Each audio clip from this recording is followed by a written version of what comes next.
Rewrite, Romania pro, open, classic division से पहले तक। दोस्तों, रोमानिया प्रो इस साल सच में एक धमाकेदार शो रहा।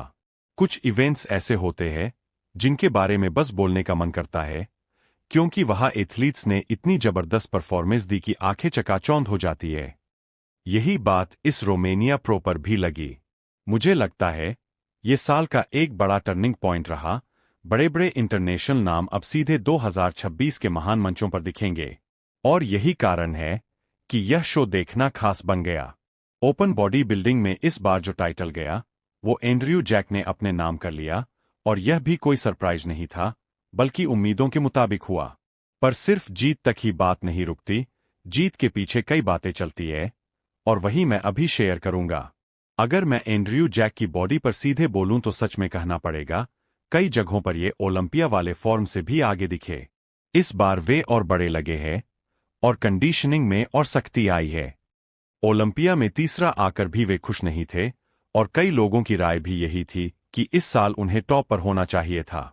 खासकर जब हमने रोमानिया में उनका इंटरव्यू देखा, तो उन्होंने खुद कहा कि जजेस के डिसीजन से मैं संतुष्ट नहीं हूं, और कई बार उन्होंने ये भी कहा कि मुझे फर्स्ट आना चाहिए था। यह शो एक तरह से कन्फर्म कर देता है कि एंड्रयू अब मिस्टर ओलंपिया बनने की राह पर है, क्योंकि उन्होंने अपनी लाइफटाइम की बेस्ट फिजिक यहां दिखा दी। ओलंपिया के मुकाबले यहां उनका साइज और हार्डनेस दोनों बढ़ा दिखा, और इसका कुछ क्रेडिट शो लाइटिंग को भी जाता है। हमने पिछले कई शोज में खराब लाइटिंग देखी थी, पर इस बार आयोजकों ने लाइटिंग पर ध्यान दिया था और फिजिक सच में शाइन कर रही थी। आओ एंड्रयू के कुछ स्पेशल पोज पर बात करें। फ्रंट लेट स्प्रेड में आज की तारीख में शायद ही कोई उनकी तरह इतनी डोमिनेंस दिखा पाए। उनकी चेस्ट, शोल्डर और फ्रेम ऐसे है कि सामने खड़े दूसरे एथलीट छोटे दिखते हैं। चाहे डायरेक्ट लम्सफर्ड हों, हडी शपन हो या सैमसन दौदा, ऐसे पोज इस तरह नहीं दिखा पाए। कई जगहों पर देखकर ऐसा लगता है कि अब इन्हें मिस्टर ओलंपिया बनना ही चाहिए। जीत के बाद एंड्रयू ने खुद कह दिया कि वे अगले साल ओलंपिया जीतने की तैयारी शुरू कर रहे हैं, और उनका उस पर पूरा भरोसा दिखता है।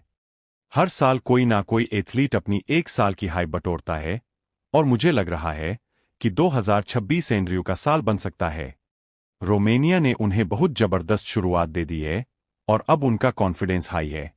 यह लोग भी देख रहे हैं, और चर्चा भी बढ़ रही है। अब बात करते हैं उनके कंपटीटर जॉन प्रडेल्स की। जॉन अभी एक उभरता सितारा है, और बहुत बढ़िया फिजिक लेकर आया। एंड्रयू और जॉन का कंपैरिजन देखना मजेदार था।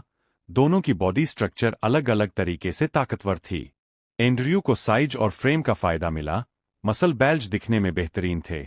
वहीं जॉन भी काफी थिक और डेंस लग रहे थे।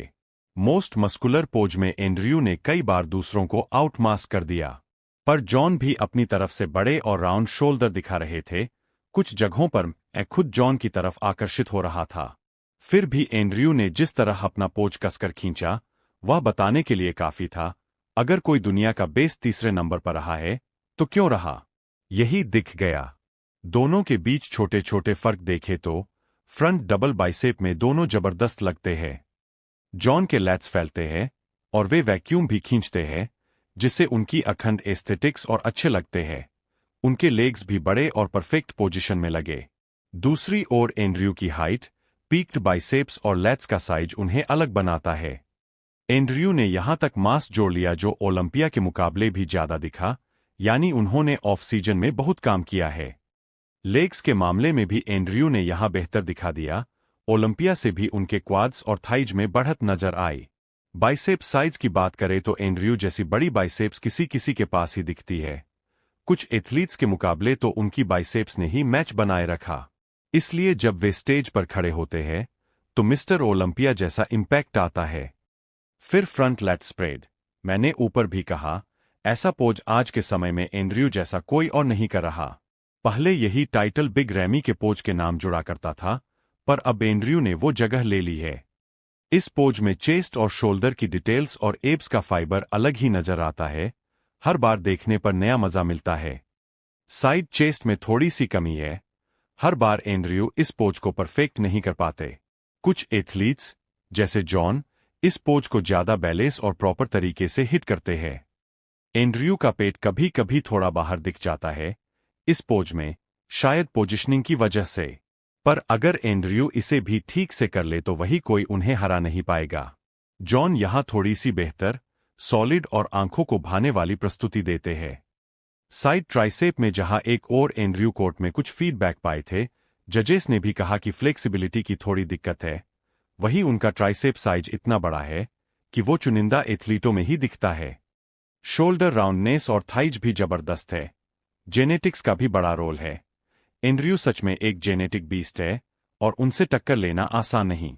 अगर बैक की बात करें तो दोनों की बैक डेवलपमेंट इतनी जबरदस्त नहीं थी, पर एंड्रयू की बैक जॉन से बेहतर और शार्प दिखी। बैकलेट स्प्रेड में एंड्रयू ने क्लियर बढ़त दिखाई और ग्लूट्स भी अच्छे रहे। बैकरबल में भी एंड्रयू की 3D शार्पनेस जॉन पर भारी पड़ती दिखी। एब्स और थाइज वाले पोज में एंड्रयू का कॉम्बिनेशन बेमिसाल था। परफेक्ट क्रिस्प एब्स और फ्लेयर्ड लैट्स का मेल देख कर कह सकते हैं कि ये वही प्रकार का मिस्टर ओलंपिया लुक है जिसे कई लोग देखना चाहते हैं। जितनी बार देखो उतना मजा आता है। कुल मिलाकर इस भाग में एंड्रयू जैक ने अपना दबदबा दिखाया और इसीलिए वे विजेता बने। अब अगले साल शायद आर्नोल्ड जैसे बड़े इवेंट्स में हमें इन्हें देखने को मिल जाए। ओलंपिया के लिए तो उनकी तैयारियां पहले से ही चल रही है। Subscribe and like.